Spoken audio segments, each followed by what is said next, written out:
right? Okay, let's look at this problem. Given that vector A and vector B are non-zero vector, means the magnitude of the two vectors are not zero, so means that they have direction such that the magnitude of A plus B, or the modulus of A plus B, is the same as the modulus of A minus B, the magnitude of A minus B. Show that A and B are perpendicular vectors. For this type of question, you have to use the properties of dot product, right? As you know that for this question, okay, you can try first, okay? I always encourage my students to try first before they actually seeing my my video, alright? So before that, okay, then I have to tell you that you have learned this before, right? You know that A dot A is the same as magnitude of A square, right? Vector A square. And you have learning that A dot B is equals to magnitude of, A dot B is the same as the magnitude of A, magnitude of B, cosine theta, right? As this is the definition for A dot B, right? From this, we produce this result. A dot A is magnitude of A square. And also, we have getting that A dot B is the same as B dot A, right? And another thing that important will be the first, second that you must know. The third is if from this result also, from this definition, if A is perpendicular to B, perpendicular means cos 90. Cos 90 is 0. The whole thing will become 0. So then A dot B will be equals to 0, right? So this three property is actually very important, right? Very important. It's produced by using this, because A dot A, if this two is identical, and the angle between them will be cos 0. Cos 0 is 1, right? Magnitude of A and magnitude of A will produce magnitude of A square, right? So A dot B is the same as B dot A because they have the same angle, right? Either of B dot A, B A is still cos theta, right? The angle between B and A. So means that the value here will still be the same, right? So I can say that A dot B is the same as B dot A. So, and this just now I have already explained. So let's see how I'm going to apply all this property into this question so that it may help us to show that vector A and B are perpendicular. To show that vector A and B are perpendicular, the clue is you have to show that A dot B is 0. This is the objective. Once you can show that this is 0, then you can make a conclusion that vector A and vector B are perpendicular. So the way that I start will be, I will using the first properties here. Alright, so which that I know that if let's say I go and square both sides, I squaring the modulus both sides, or the magnitude both sides, right? I do squaring. This is an equation. If I do to squaring to this side, of course I need to do squaring for this side. So based on this definition, right, A dot A is the same as the magnitude of A square, right?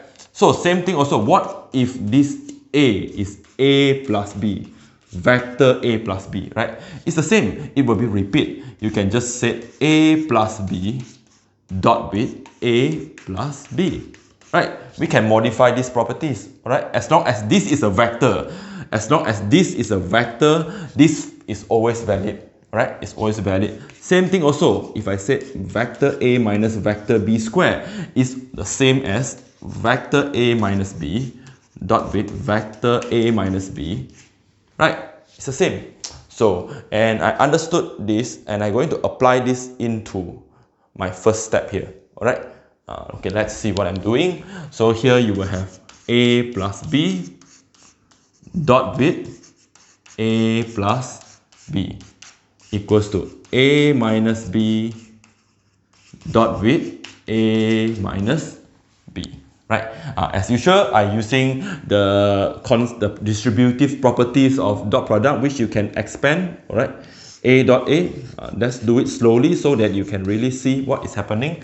A dot A plus with positive A dot B, right?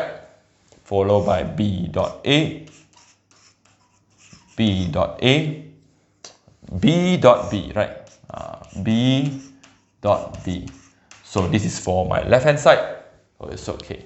So now I'm doing for my right hand side, A dot A, A dot A, negative A dot B, negative B dot A, B dot A, negative, negative, positive B dot B, right? I have using the distributive properties of scalar product. So, and now I know that A dot B, A dot A, right? Same, A dot A is a magnitude of A square. So I can rewrite this to be magnitude of A square, right? And A dot B is the same as B dot A. Now I'm using the second property. A dot B is the same as B dot A. So, means that I can joining these two become 2A dot B, right? Means that B dot A is A dot B, right? So A dot B plus A dot B will be 2 times A dot B. So plus with B dot B, identical, right? B dot B will be magnitude of B square. Now you can see how important is the properties, right? Of the scalar product that come from the definition. Alright, let's look at this. This is the same magnitude of A square, right? A dot B and B dot A are the same. So negative 1, this can be changed to become A dot B. So negative 1 become negative 2 A dot B, right? Followed by positive B dot B is the magnitude of B square. Now I have already applied the properties that I know. Okay, now I can bring this over to there as this minus both sides with this, right? And you were getting 0, right? Magnitude of A square minus with magnitude of A square, you were getting 0, as this thing will turn to be 0, right? So if you minus to be 0, and this is also, if you minus, you will turn to be 0, or easy to say, this and this are the same. So of course, this and this will be the same, right? The easy way to say is, since both sides have this item here, right? I can say this and this is the same, alright? So it says 2A dot B is the same as negative 2A dot B, right? So, and I now plus both sides with 2A dot B. So become 4A dot B. Negative 2 bring over become positive 2 A dot B. 2 plus 2A dot B become 4A dot B equals to 0. Divide both sides by 4. Finally, divide by 4. Divide by 4, you have 0. Finally, I have proved that A dot B is 0. Based on the properties here, if A dot B, if A is perpendicular to B, then A dot B will be 0, or vice versa. So it will be, if A dot B equals to 0, the converse of this implication is still true, right? The converse will be still true. So if A dot perpendicular to B, then A dot B is 0, or if A dot B is 0, A is perpendicular to B. So now based on this, I can write this statement. I have shown, therefore, A and B are perpendicular to each other. Alright, I think that's all for this video. I have very important, I have shown you how to using these 3 properties here. So make sure you have mastered these properties. Alright, see you for more examples about this in the next video.